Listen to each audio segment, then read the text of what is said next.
Today at ChattState with Sean Williams, Madeline Nation, and Jordan Hacker with your local weather. Hello, I'm Sean Williams.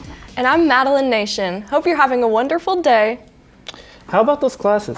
Oh, they're going great so far. How about you? My classes, they're pretty fun. I mean, it's like the first time I've had a media class, so I'm really loving it. Right, I agree. I am too. Here's some things you won't want to miss coming up on campus. Do you need volunteer hours for Tennessee Promise? The United Way of Greater Chattanooga has an opportunity for you. On September 16th and 17th, United Way will hold impact days with various projects you can sign up for to volunteer. Turn in that work toward the community service hours required for Tennessee Promise. For more information, visit the website for United Way of Greater Chattanooga.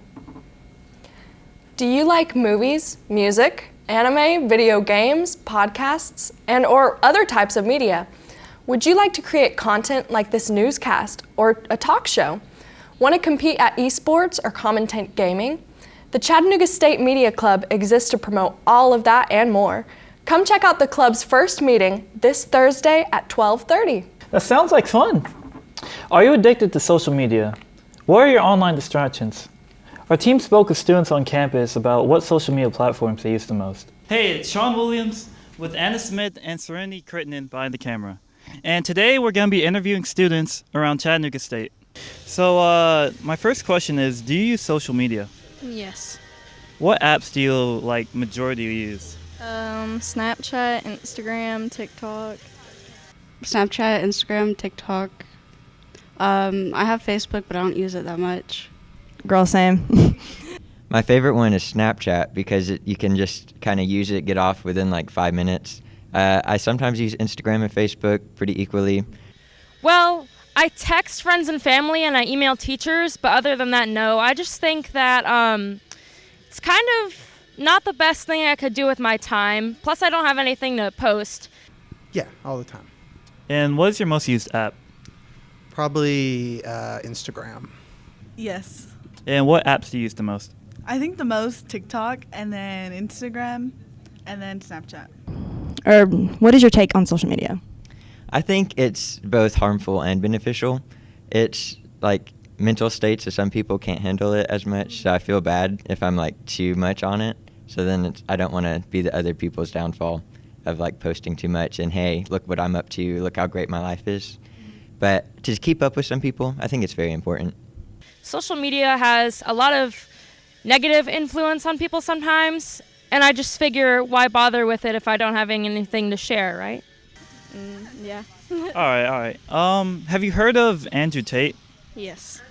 What are your unbiased opinions? We're not going to judge you, but what are your opinions on him? Completely hate the dude with everything in me. Yes, sadly. Do you have any opinion that's unbiased on him?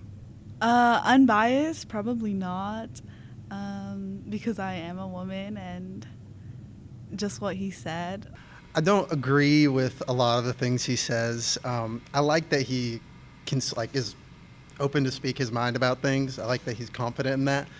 But a lot of the stuff I don't agree with, but some a little bit. Have you heard any recent controversies on social media? Not too much. I'm still hung up on the Zendaya Tom Holland dating. Yeah, that's pretty cool. That is pretty cool, yeah. Have you heard of the Andrew Tate situation at all? I have heard of it, but I haven't looked up anything really, so I just kind of know he's a bad dude. Don't know much more. Well, that video guy, I might know him. He's kind of handsome. But with the whole social media thing, what apps do you use? Honestly, I would have to say that TikTok is the number one app that I'm on. I can't agree. I do spend hours of my time, sadly, scrolling through TikTok. Oh yeah, I'm definitely guilty myself of spending a little too much time on social media. Well, hey Jordan, can you tell us about what we can expect from the weather this week? Sure, I can. As you can see on the Tennessee Aquarium weather cam, we've got some clouds up in the sky. We still got some parking spots down here. So if you want to go to the aquarium today, I'd say go ahead. You got some spots open nearby. And then, wasn't lying about the whole clouds in the sky situation. We're around 80 degrees today, humidity 74%. Wouldn't recommend straightening your hair. It's going to get all puffy and then it's going to look all messed up, Don't do that to yourself. And then Once again, 80 degrees around Chattanooga, most of the surrounding area. In Dalton, we got 78. Cleveland, we got 81. So you're good. It's not getting any cooler anywhere. We got 80s down south. Nashville, Memphis area, it's the 70s. Over west in Texas, though, we do have the 60s, so it might cool down at some point. And then for our 7-day forecast, we've still got some sun tomorrow and then Thursday. Clouds roll in Friday. They stay throughout the week. Might have some rain chances there. Saturday, 50%. Make sure to bring your rain jackets. The Federal Trade Commission is issuing a warning about scammers possibly using the recent news about student loan forgiveness as bait. In today's Consumer Watch, some tips from the Better Business Bureau to protect yourself. Unsolicited calls, texts, emails, and fraudulent websites. It's how scammers will likely use the latest news about student loan forgiveness to bait new victims. Scammers will promise fast forgiveness, whether it is additional benefits, faster benefits, erasing your student debt. All of those are empty promises that will lead to an empty pocketbook. The Better Business Bureau is bracing for a spike in calls and reports after the Federal Trade Commission issued a consumer alert about potential scams involving student loans.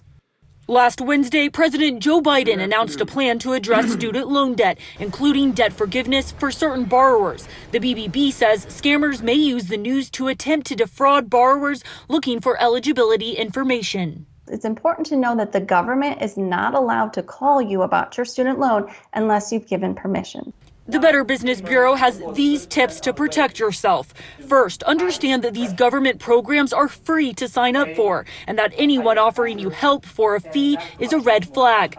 Number 2, know the ins and outs of your student loan. Know the terms and don't fall for it if a scammer promises you benefits the government or your loan provider hasn't already offered you.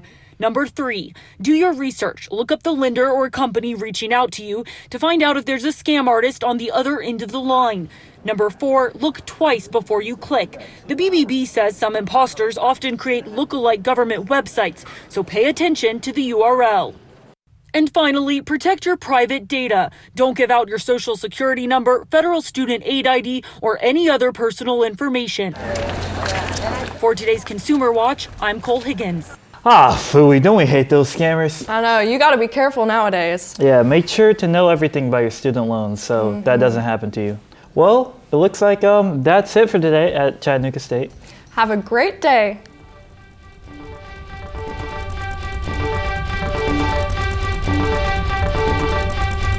Scene 1, Apple take 2.